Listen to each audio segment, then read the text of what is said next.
രാവിലെ തൊട്ടിട്ട് എൻ്റെ അപ്പുറം ഇങ്ങനെ കളിച്ച് നടന്ന പെണ്ണേനു. പിന്നെ ഞാനൊന്ന് ജസ്റ്റ് കിടന്നുറങ്ങി എണീറ്റപ്പോ ഇതാണ് അവസ്ഥ. സംഭവം ഓളെ മൂക്ക് ചെറുതായിട്ടൊന്ന് വാതിലിൻ്റെ അവിടെ തട്ടി ഓള് വീണതാണ്. പിന്നെ ഇങ്ങനെ ചോര വരേനു. ചോര വരുമ്പോൾ ഓള് ഇങ്ങനെ നക്കി തിന്നാണ്.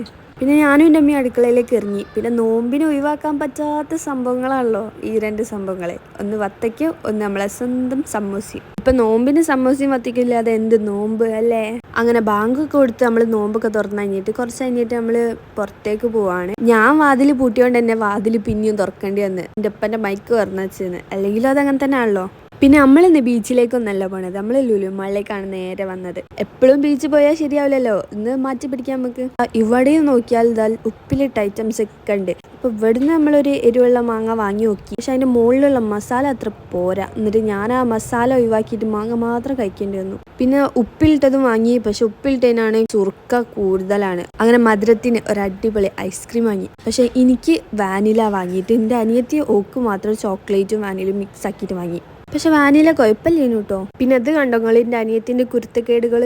ഓക്ക് സാധാരണ ഐസ്ക്രീം തിന്നൊന്നും പോരായിട്ടോള് ഐസ്ക്രീമിൻ്റെ കോണിൻ്റെ അടിയത്തെ ഭാഗം കടിച്ചിട്ടുണ്ട്. അതിലേ ഊമ്പി കുടിക്കുന്നു. എന്തോ ഒരു തകരാറുണ്ട് ഓക്ക്, ഉറപ്പാണ്.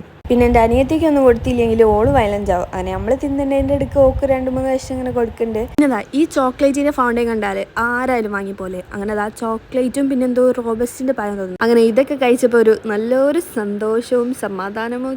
ഇത് തീർത്തപ്പോഴാണ് എനിക്കൊരു സമാധാനമായത്. അപ്പം ഇന്നത്തേക്ക് ഇത്രേ ഉള്ളൂ. അപ്പം ബൈ.